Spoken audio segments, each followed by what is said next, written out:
What are the downsides to an XLR to RCA adapter? This comes from Dan in Clarksville, Indiana. And, Clarksville, Indiana. Clarksville? Wasn't there a last train to Clarksville by the Monkees?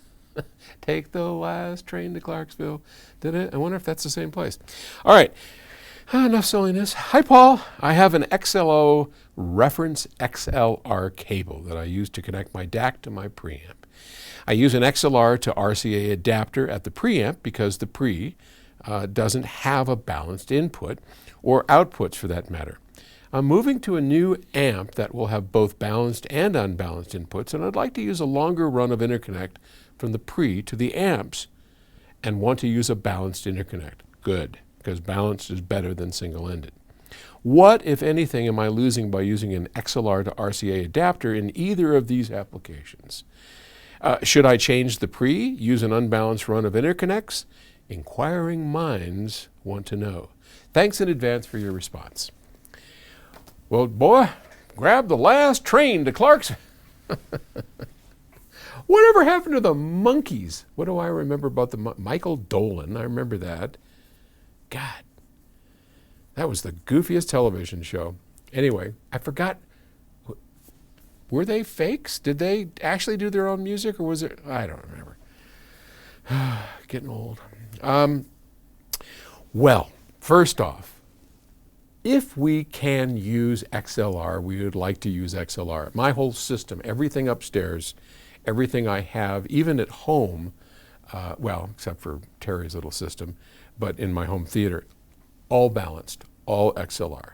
So balanced cables are really good, especially on long runs, because balanced cables, as their name implies, are balanced, meaning that they have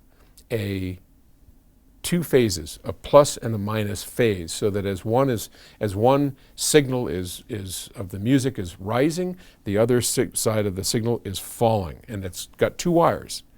And so one goes up, one goes down, and they're doing the opposite, right?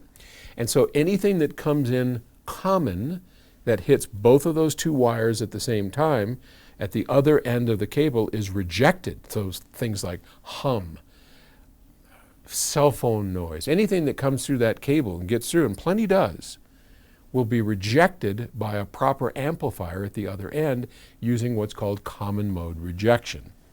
And it happens because it's only amplifying the differences. One goes up, one goes down. Those are very different. In fact, they are mirrors of each other. And the things in common, none of which are the signal, the things in common are rejected. So that's the advantage of it, and why long, long runs of XLR are quiet as a mouse and sound great. You get an extra 6 dB of level, all kinds of good stuff. When you take an XLR to RCA adapter, you lose all of that. So what you essentially have is this XLR cable with its twin conductors, and you're only using one and you're throwing away the other. You're throwing it away. Okay, sorry, I'll use the other finger. Got two, now we got rid of one. So now we have essentially a poorly designed RCA cable. So absolutely, if you're going to do that, go RCA to RCA. At least use a cable that is designed to be an RCA cable in the first place. I would stay away from these XLR to RCA adapters if possible.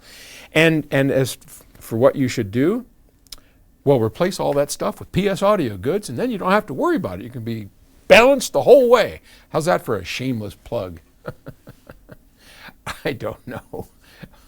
You could email me separately if you'd like, and we can discuss your actual needs. So I hope that answers your question.